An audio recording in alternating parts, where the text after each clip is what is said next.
I am Carla Grace Della Gente Giganto, your Miss Multicultural World, Philippines! Hello everyone, my name is Carla Grace Della Gente Giganto, your Miss Multicultural World, Philippines 2026. I am a 23-year-old, born and raised from the city that never runs out of smile, and the home of the international champions, Benada, Bacolod City. I'm a registered nurse currently serving in the beautiful paradise of Coron, Palawan. And I am an advocate of the YAKA program, the youth awareness and keeping them abreast for progress, where we encourage young individuals to lead and serve in community initiatives like medical missions, sports activities, and we also have ecotourism campaigns to fulfill their talents and use their voices to create change in our society. Thank you! Alright, so what made you decide to join Miss Multicultural 2026 pageant? Actually, I thought my pageant journey, I thought it was close na, but yet after joining Miss Universe Negros Island last year, I thought I'm not gonna have pageants anymore and just focus on my goals, my dreams, my responsibilities as a nurse, and of course as a daughter of my mother with businesses na ako po yung nagmamanage. Yet, ngayon, lumapit po yung si Miss Cristel, our national director dito po sa Philippines, and nag-ask po siya if I'm available to this opportunity po ng Miss Multicultural World. And who am I to say no naman, syempre, because it is an opportunity na rin po para sa akin. And I'm beyond grateful for the people na nag-believe po sa akin, of course, sa family ko na nandito, sa inyo po na walang lubos po yung suporta sa akin. I'm beyond grateful po sa inyo. And of course, sa local director ko din po, sa Bacolod po na si Miss Kashmir Ganada. So nung in-offer sa iyo yung title ng pageant, anong unang reaction? Actually, I was nagdadalawang isip pa po ako, to be honest. Kasi sabi ko nga, magpo-focus na sana ako sa work. Yet, ito nga, lumapit po mismo sa akin yung opportunity, and syempre, life has its way para mag-surprise sa atin. And grateful na po ako dun sa opportunity, and sino ba naman hindi na i-represent po yung Philippines in an international stage. And that is why I'm here na ready to bring pride para po sa ating country. Of course, this is inaugural edition of Miss Multicultural Worldwide. Yes, it's gonna be the first ever na Miss first Multicultural World pa sa buong Yes. globe. So, can you tell us about the pageant?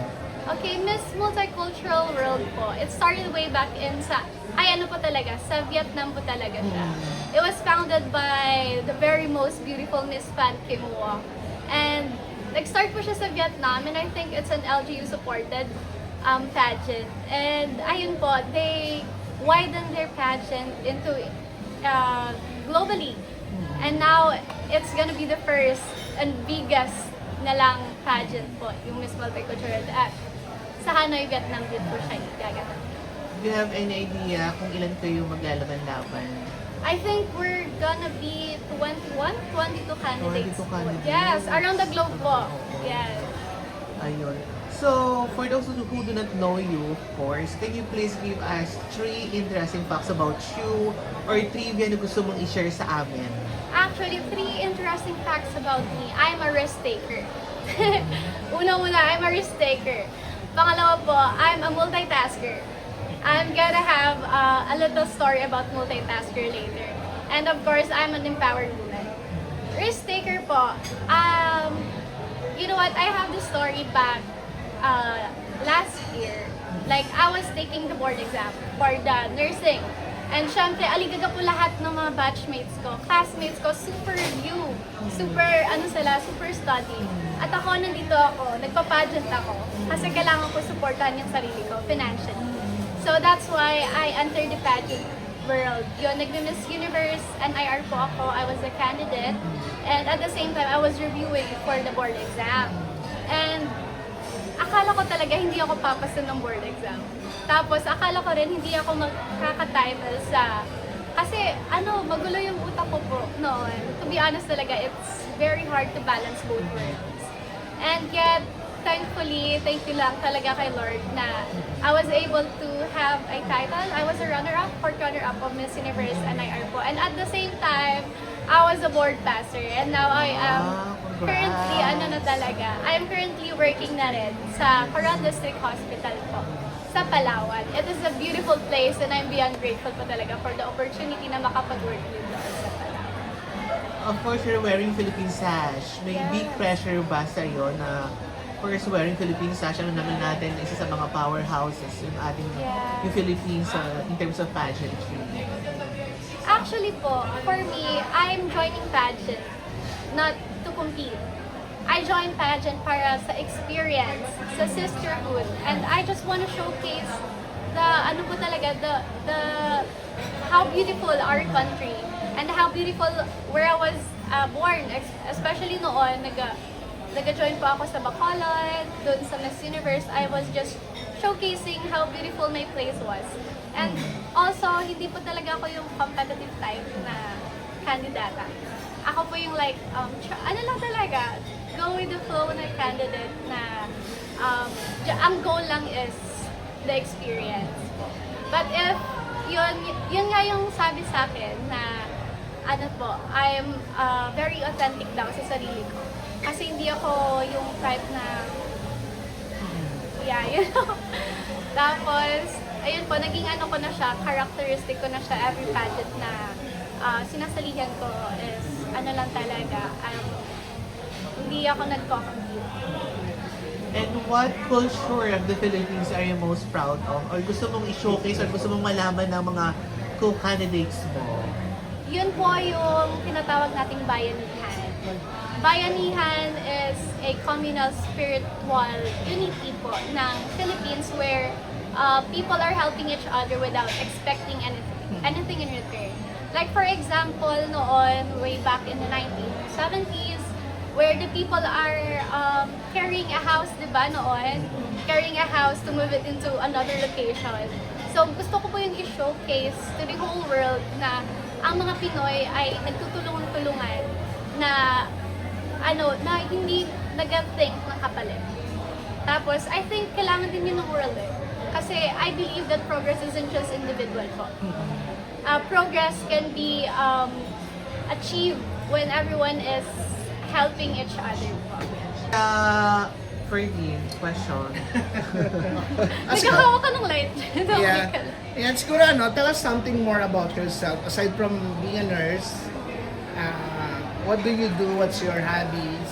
Actually, talking about myself, I'm just a simple woman po. I love to cook for my loved ones. And also, I am learning how to play instruments at the moment. Like for example, po ako ngayon ng ukulele. Kasi hindi ko po talaga kaya kumanta. Ayun lang po siya. And of course, hobbies ko, I love to travel. Nag-travel po ako like for the last few months. Before po kasi ako after ko mag-board exam, hindi po muna kasi ako nag-start mag-work. Bale, ginawa ko po yung time na yon na mag-travel po dito sa Pilipinas para i-learn din po yung different beliefs, traditions, and of course, yung mga talaga ng tao, iba't ibang culture ng tao. Kasi dito pa lang sa Pilipinas, madami na tayong kultura. Tapos, ayun, inalal ko po siya, pumunta po ako ng City Hall, pumunta ako ng Baguio, pumunta ako dito sa Venice, sa Taguig, tapos... Makinig. Opo. Tapos sa Coron, sa Palawan, sa Puerto. Tapos, yun po, na-learn ko po na ang dami po talagang kultura, madaming beliefs yung mga Pinoy. How much more po yung buong mundo. Kaya yun din po yung like, curious ako na ma-learn sa pageant doon sa Vietnam with my sisters din. Kaya, yun po yung ko ngayon, yung focus ko ngayon sa... Tell us more about your pageant experience. When did you start? And ano yung last pageant na nasalihan mo? My pageant journey started way back on... I was just 5 years old, I think. Kasi pinapasali na po ako ni Mother noon sa mga Little Miss San Felicio, ganyan. Yun po yung sa purok pa lang namin I was just 5 years old. And then, hindi po ako umuwi na talo. And I'm very proud of that kasi, yun nga, lumaki ako na may confidence, na strong ako, alam kong maganda ako. And then, on high school po, nag-start na po ako mag-join ng pageant sa barangay. Kasi I started talaga sa baba. So, ayun, din ay isang San Juan po yung first na pageant na sinalihan ko. And then, I won po, thankfully. And then, second pageant po is yung Pasigabong Queen 2024. Kasi pandemic hit. So, 3 years ako nag-stop. And then, after nun, yung Pasigabong Queen 2024. And then, I won din po the title. And then, after that is school pageants. School pageants. Yeah, school pageants. And then after that, Miss Universe po yung pinaka-recent ko na pageant na sinalihan last year po. And I was the 4th runner-up.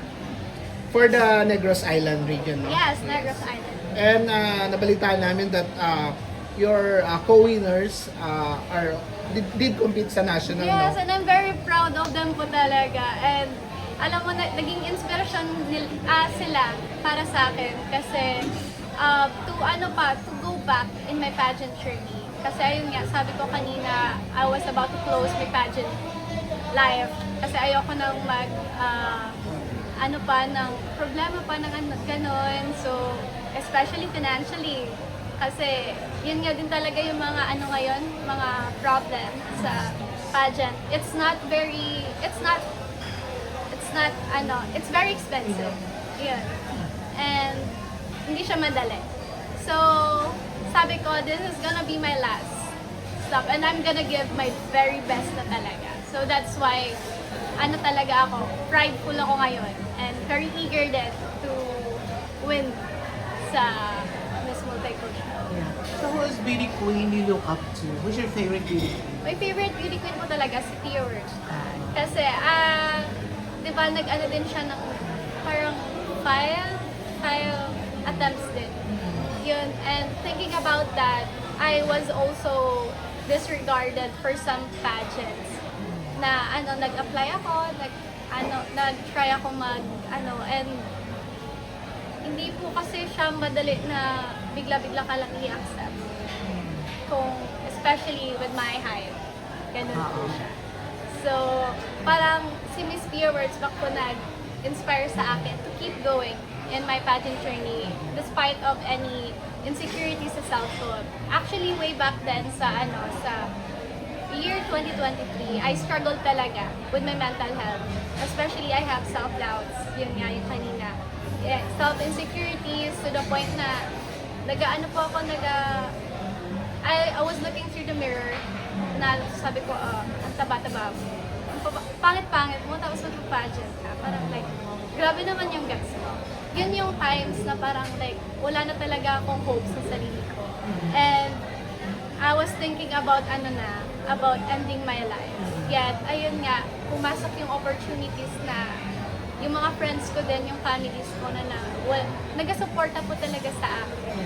Sila po yung nag-boost ng confidence ko na hindi, ganun ka, mag-work ka lang, mag-gym ka lang, ganyan. You're beautiful in your own way. And that is why pumasok ako sa world ulit ng pageant, yung Pasigabong Queen. Yun, naging springboard po siya sa akin na magpatuloy. And right now, nandito ako ngayon. Very confident na rin sa aking journey po. And which part of the competition are you most excited? Sa Q&A. Q&A.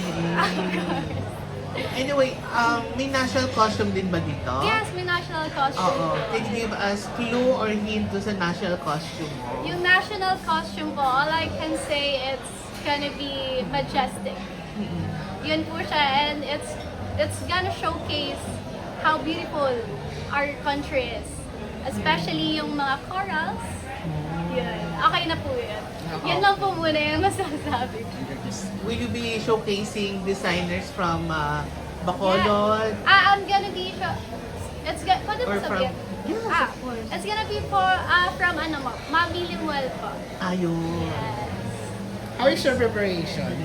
Actually, yung preparation ko po is, I think, less than 1 month lang po siya. And then, I just started my work. Tapos nag-leave na kaagad ako. Pero thankful ako na pinayagan ako sa work. Yet, yung preparation ko po, Pastorela, Q&A, and everything is, nagsasarili ko ako mag-training. Nagsosolo po ako kasi mahirap po kasi sa Palawan, umuwi lang Bacolod. So, actually ngayon okay na rin po siya. Like, I think I'm ready na rin. Alright, so can you share us kung ano yung advocacy mo bagong Ay. pageant? Sa yung... Sa Yung pageant, the pageant. Your personal advocacy, if you have. Yes, of course, I have my personal advocacy. My personal advocacy po is Yakap program. Yun po talaga yung advocacy ko mula noon po talaga. It was founded by my good friend, Sir Mark Sustiniani, the Hari ng Pilipinas 2022 po. We collaborated to empower and educate the people, especially the young minds. It's about the youth awareness and keeping them abreast for progress, where we encourage the people to engage in community initiatives po, like medical missions po, ayun, sports activities, ecotourism campaigns, multicultural activities where they can fulfill their talents and use their voices to create change in the society. So how about dito sa multicultural? Ano yung parang pinaka-advocacy? Yun po yung focus ko talaga, yung Yakap program po talaga. And if ever na manalo din, I'm planning to widen it na hindi lang youth yung focus ko. Kasi dito po sa Philippines, yun po talaga yung Yakap talaga yung focus ko. And then if mananalo rin po ako, I mean, kung mananalo man, hopefully, I will widen my advocacy po na through senior citizens, and then, of course, sa mga, kasi madami po kasi akong lola, 4 po sila, tapos 2 twins. Tapos, may isa akong, atag ito, single na lola, parang gano'n. So, nakita ko sa kanila po yung love talaga ng mga Pinoy sa mga lola, tsaka lolo. Kaya gusto ko rin po i-showcase yun sa advocacy ko na mabigyan din po sila ng pansin. Yes po. Is this your first time to travel abroad? Po? First time mo to travel abroad? Yes, it's gonna be my first time. And actually po, yung passport ko, clinotch ko lang siya. I just received my passport yesterday ba yun? Yesterday lang. Talagang mabon for the Yes! pageant. Kaya nga po. Kasi mali yung yung birthday Oh my ko. God! So, Buti ayun. nahabol. Kaya, Sa Bacolod mo na-process. sa Puerto, Sa Puerto. po, Palawan. Thankful din ako sa kanila Wow. kasi pina-urgent talaga nila. Correct. Thank you so much for that. Have you researched about Hanoi or Vietnam, Actually, yung culture nila, the Nakikita place? ko lang yung videos online about sa Hanoi, Vietnam. And I think yung sabi doon, masarap daw yung coffee nila. Yung Super egg coffee ba matapang. yun? Kaya gusto ko rin i-try. Pero all about the place po, sabi ko sa sarili ko, surprise ko na lang yung sarili ko. Kasi para like, ayoko na siya I-search pa. Oo. Gusto mo gusto na ko lang i-surprise yung sarili experience ko. mo na lang. Yes. kumbaga. I'll experience it myself. Yes. Ano yung reaction ng mga friends mo Yes, o family. candidates mo dun sa MUPH NIR nung nalaman nila? Actually, to be honest, nagulat po sila. Sabi nila, totoo, mag-international ka po. Kaya, kahit ako po nagulat ako, na ako yung pinili. Na hinanpick po talaga ako ng local director po namin. Tsaka po yung ni Miss Cristel Bulabon po. And I'm beyond grateful po talaga. With all your experiences, of course, sa recent pageant mo sa Miss Universe Philippines Bacolod, Negros ba? Negros. Yes, Nagasani. Oo, and then your previous pageant. So ano yung lessons mo doon, learnings na gusto mong i-apply sa Miss Multicultural? Actually, yung lesson ko talaga na natutunan ko is to be patient. Especially sa time, tsaka yung efforts din ng lahat na dapat po mabigyan talaga na justice. Kaya gusto ko rin pong i-showcase po talaga sa Miss Multicultural World that I am authentic to myself. Tsaka patient ako sa time ko, and I don't wanna be, I wanna be someone talaga na mapakita ko talaga sa kanila how, what a Filipina is. Kung ano yung tradisyon natin, gayon. Kasi back then natutunan ko talaga yung beliefs natin, yung tradition, yung heritage, tsaka how historic talaga yung yung culture natin dito sa Pilipinas. Especially back sa Miss Universe, Negros Island, pumupunta po kasi kami sa iba't ibang lugar. For example, the ruins. The ruins po. Very historical po siya. And then, napag-aralan ko na yung isang place po pala, madami siyang, madami ka dong matutunan na, ng mga tradisyon nila noon, na ngayon nandito pa rin. Kaya gusto ko rin po siyang ma-showcase yun sa Miss Multicultural World. Yun po talaga yung goal. And why should you be the very first Miss Multicultural Miss Multicultural World winner? I should be the next Miss Multicultural World 2026 because I have this burning determination in my heart to really serve the people. And as your next Miss Multicultural World 2026, I will ensure that the voices of each and everyone here in the Philippines will not only be heard in Vietnam but in the whole world.